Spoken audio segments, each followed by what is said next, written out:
ایک شخص نے حضور سے کہا کہ حضور مجھے کوئی وصیت کیجیے۔ حضور نے اسے ارشاد فرمایا کہ تو غصہ نہ کیا کر۔ اس نے پھر کہا مجھے وصیت کیجیے، تو آقا کریم نے پھر فرمایا غصہ نہ کیجیے۔ اس نے پھر کہا، یہ بات ایک بار نہیں، اس نے کئی بار حضور سے پوچھی۔ وہ کوئی اور وصیت طلب کرنا چاہ رہا تھا کہ یہ تو ٹھیک ہے، کچھ اور وصیت بھی کیجیے۔ اس سے ایک تو اس شخص کی ذاتی صورتحال ایسی ہوگی، اور دوسری یہ ہے کہ اس نصیحت کی اہمیت کے پیش نظر کہ غصہ جب انسان کو آتا ہے تو وہ مغلوب ہو جاتا ہے اور بہت غلط فیصلے کر بیٹھتا ہے۔ اس لیے بار بار ایک نصیحت پر تاکید کرنا اور اس کا تکرار کرنا اس امر کی طرف توجہ دلاتا ہے کہ ہمیں معاملات کے اندر بہت معتدل رہنے کی ضرورت ہوتی ہے۔ جو شخص غصے کو نافذ کرنے کی طاقت رکھتا ہے، ایک تو ہوتا ہے کہ بندہ غصے سے خود اپنے آپ کو بے چین کرے گا، لیکن اپنے غصے کو نافذ نہیں کر سکتا، غصہ نکال نہیں سکتا، خود پیچ و تاب کھائے گا۔ لیکن یہ وہ شخص ہے جو غصے کو نافذ کر سکتا تھا، اس کے پاس طاقت تھی، لیکن اس نے اس کے باوجود غصے کو ضبط کیا۔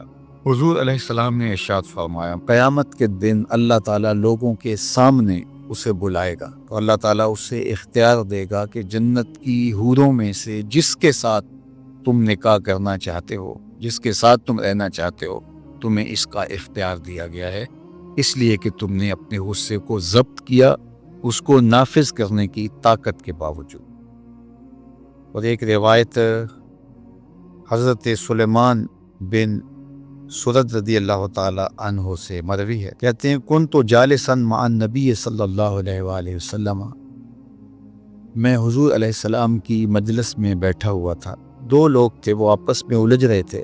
ان میں سے ایک شخص کا چہرہ غصے سے سرخ ہو گیا، رگیں پھولی ہوئی تھی، اور ایک دوسرے کے لیے سب و شتم کا ماحول پیدا ہو گیا تھا۔ اللہ کے رسول صلی اللہ علیہ وآلہ وسلم نے ارشاد فرمایا، میں ایسا کلمہ جانتا ہوں کہ اگر یہ کلمہ پڑھ لیں تو ان کا یہ غصہ زائل ہو جائے گا، ان کی جو کیفیت ختم ہو جائے گی۔ اور وہ کیا ہے؟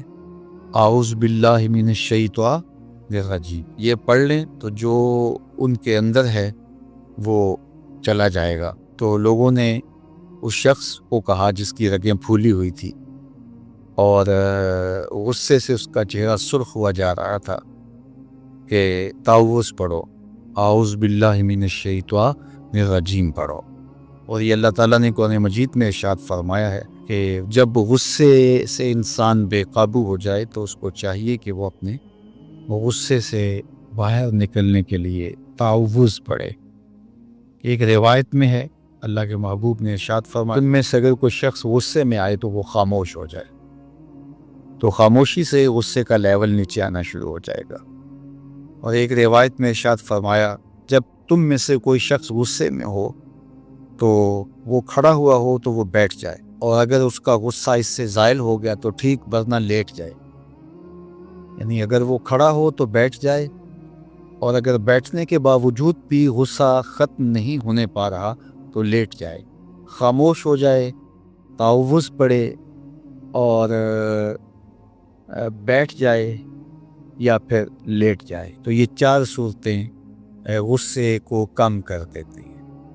تو غصے کو نافذ کرنے کی بجائے کوشش کرنی چاہیے کہ غصہ جو ہے وہ فروغ ہو جائے، کیونکہ غصے میں انسان ایسے امور کر لیتا ہے کہ بعد میں اس کو سخت پچھتاوا ہوتا ہے۔ رات میں حضور علیہ السلام کی اولاد سے ایک شہزادی بیوہ ہو جاتی ہے، تو وہ اپنے بچوں کو لے کر کے سمرقند میں آتی ہے اور پوچھتی ہے کہ یہاں کوئی شخص ہو جو مجبور لوگ، مفلوک الحال لوگوں کی مدد کرتا ہو۔ تو لوگوں نے بتایا کہ یہاں دو بڑے سخی لوگ ہیں، ایک مسلمان ہے اور ایک مجوسی ہے۔ تو اس نے کہا مجھے تو مسلمان کے پاس ہی جانا چاہیے، اور گئی اور کہا کہ میں مفلوک الحال ہوں، میرا خاندان رسول صلی اللہ علیہ وآلہ وسلم سے تعلق ہے، غریب الدیار ہوں، شوہر کا سر سے سایہ اٹھ گیا ہے، یہ بچے ہیں، تو آپ اگر میری مدد کر دیں تو میری سفید پوشی کا بھرم باقی رہے۔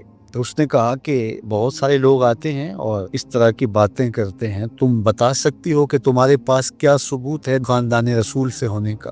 تو اس نے کہا میں مفلوق الحال ہوں، بچوں کو لے کر کے ہرات سے یہاں پہنچی ہوں، تو میں شجرہ تو ساتھ نہیں لیے پھر رہی، بس میری بات پہ اعتبار کر لیا جائے۔ اس نے کہا کہ میں تیری بات پہ اعتبار نہیں کر سکتا۔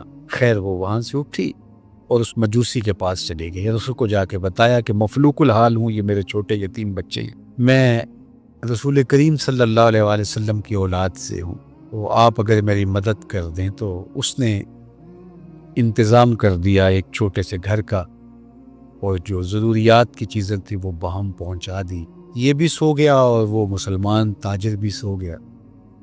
ابن جوزی لکھتے ہیں کہ جب رات ہوئی تو اس مسلمان تاجر نے، سخی نے، خواب میں جنت کے منظر کو دیکھا کہ ایک خوبصورت محل ہے جس کے پاس حضور نبی رحمت صلی اللہ علیہ وآلہ وسلم کھڑے ہیں۔ تو یہ آگے شوق سے بھرا اور کہا حضور یہ محل اگر آپ مجھے عطا کر دیں۔ تو فرمایا یہ ایک مسلمان کا ہے۔ تو کہا میں بھی تو مسلمان ہوں۔ فرمایا تیرے مسلمان ہونے کا ثبوت کیا ہے؟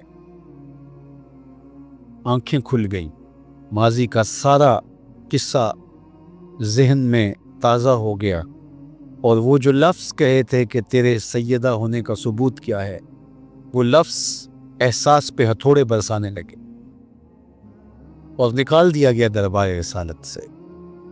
صبح ہوئی تو ڈھونڈتا پھرتا ہے کہ کل یہاں کوئی سید زادی اپنے بچوں کو لے کر کے آئی تھی، کسی کو پتہ ہو تو لوگوں نے بتایا کہ وہ فلاں مجوسی ساہوکار اور سخی جو ہے اس کے پاس ہے۔ تو وہ گیا اور دروازہ کھٹکھٹایا اور قدرے وسیلے انداز میں کہنے لگا کہ ہمارے نبی کی بیٹی ہے اور آپ کو حق نہیں پہنچتا ہے، ان کی خدمت ہمارا ہی حق ہے، بلکہ کہا 300 دینار لے لو اور جلدی کرو ہمارے سپرد کر دو۔ تو اس نے مسکرا کے دیکھا، کہا کہ میں نے تو انڈٹھا سودا کیا تھا، اب تو منظر دیکھ چکا ہوں، جہاں رات آپ کو دھکے دے کر نکالا گیا وہاں مجھے وعدہ دیا گیا کہ تو نے میری بیٹی کی خدمت کی ہے، تجھے اور تیری نسل کو جنت کی ضمانت دی جاتی، اور میں تو حضور کے ہاتھ پہ کلمہ پڑھ کے اسلام قبول کر چکا ہوں۔ اللہ اکبر۔ نسبت رسول کا احترام، محض نسبت رسول، عمل تو بعد میں آتے ہیں۔ اللہ اکبر۔ تو فرمایا کہ احبو لأہل بیتی لحبی، میرے اہل بیت سے محبت میری وجہ سے کرو۔ اللہ اکبر۔ امت کو سمجھنا چاہیے کہ اہل بیت رسول کا معاملہ کتنا حساس اور کتنا نازک ہے، اور آقا کریم نے کس قدر اس کو اہمیت کے ساتھ حجۃ الوداع کے موقع پر ارشاد فرمایا۔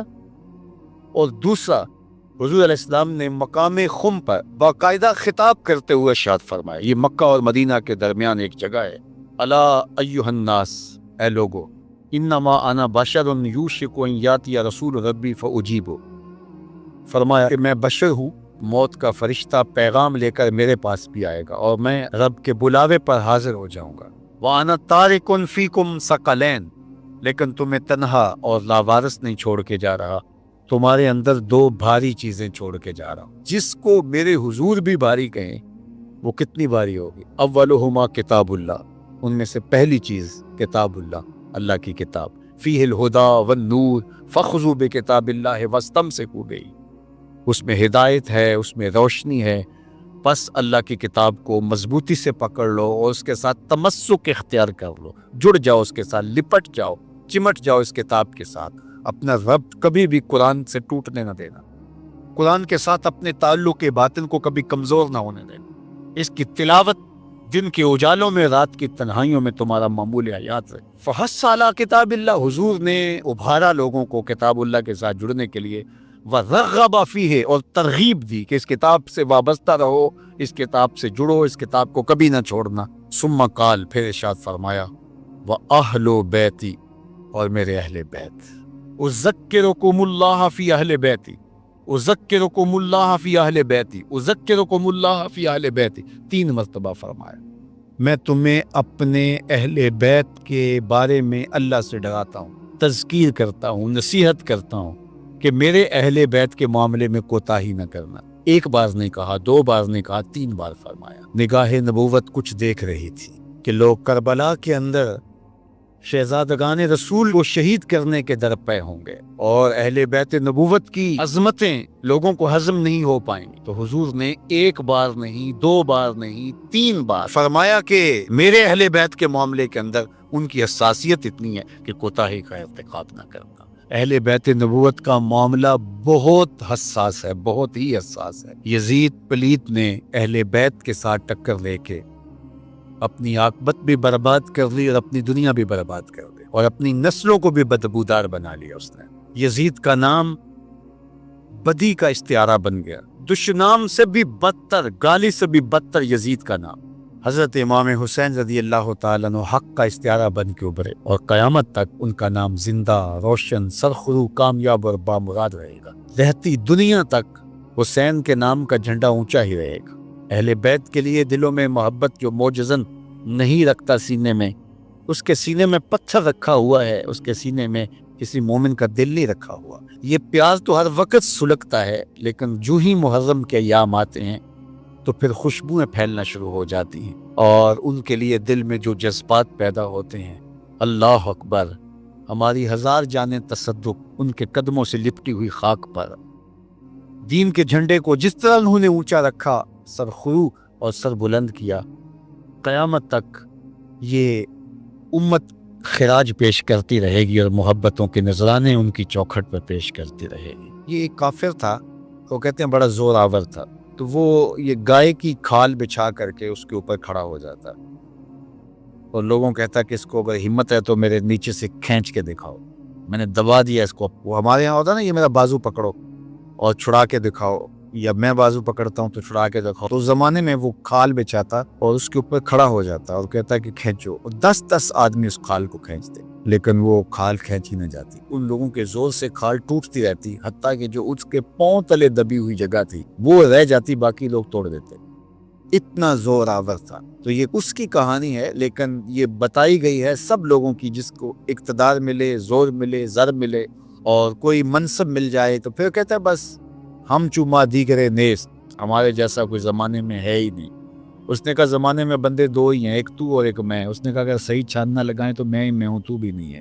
تو بندہ کہتا ہے میرے پر کسی کا بس نہیں چل سکتا۔ جب اقتدار پاس ہوتا ہے، جب دولت پاس ہوتی ہے، جب چھاتی میں زور ہوتا ہے، جب قبیلہ خاندان پشت پہ کھڑا ہوتا ہے، تو پھر انسان یہی کہتا ہے کہ نہیں نہیں، میرا کون مقابلہ کر۔ یہ ایک انسانی طبع ہے بھی کمزور، لیکن تھوڑی سی ہوا بدو، یہ کیسا غبارہ ہے، فوراً پھول بھی جاتا ہے، لیکن کوئی معمولی سی سوئی چبھ جائے تو ساری ہوا بھی نکل جاتی ہے، اور اگر تیزی سے کوئی چیز ہو تو پٹاخہ بھی لگتا ہے۔